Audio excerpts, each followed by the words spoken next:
This bull statue represents an archetype.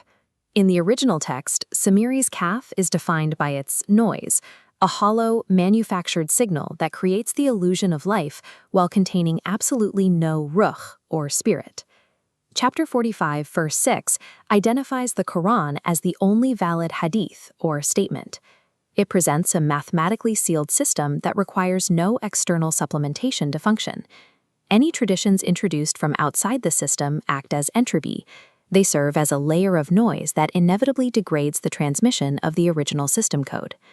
We can identify the Samiri as the architect of this noise, any authority that demands we prioritize scattered, inherited fragments over the holistic integrity of the source. We are currently navigating a low-signal environment. You are an observer attempting to process a signal through centuries of data corruption. Navigating this domain requires a total rejection of these manufactured golden calves. To hear the true code, you have to clear the signal. Your position is fixed at coordinate 1850. This is the exact boundary of the respite, where the cosmic test field was first initialized.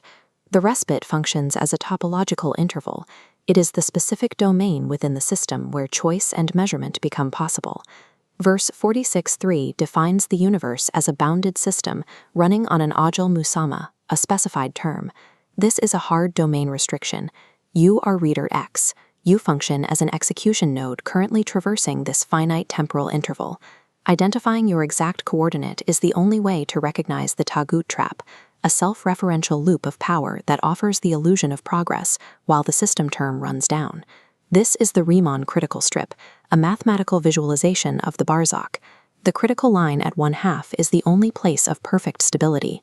This line is the Mizan.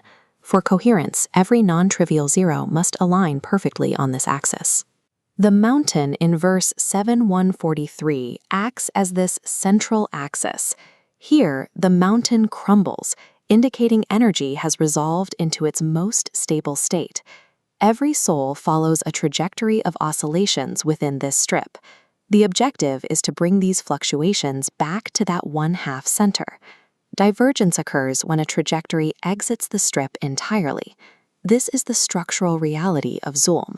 It is a path breaking the internal symmetry of the Mizan, failing to resolve to zero.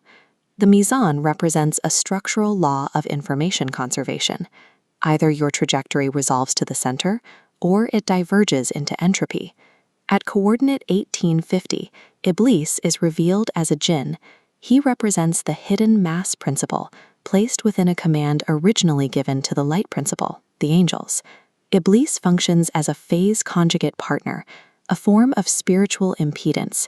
He is a filter designed to test the signal-to-noise ratio of human intent. Recovery depends on the 2-3-7 grammar. Duality creates the initial split, the 2. This generates the triad of information processing, the 3. Systems failing to return to the source collapse into the 6, a node of perpetual self-referential oscillation, defining a trap. Completion, or the 7, requires the particle to traverse 7 discrete stable eigenstates. These are the 7 heavens through which the memory is reassembled. The refusal of Iblis served to initialize this dual caustic field. It created the very friction required for you to recover your lost identity. The messenger is a living presence that resides in the active recitation of the verses. He is the signal within the hardware. Chapter 19, verse 12 issues the activation command, Khudh al-kitaba biquwa, take the book with strength. Taking the book with strength involves utilizing reason and the 19 locked code to maintain equilibrium within a system that is currently running on a specified term. And when the reader successfully executes the protocol, the dual caustic field locks. The wave and particle completely unify. Your life is the hardware. The book is the firmware. The domain restriction is closed.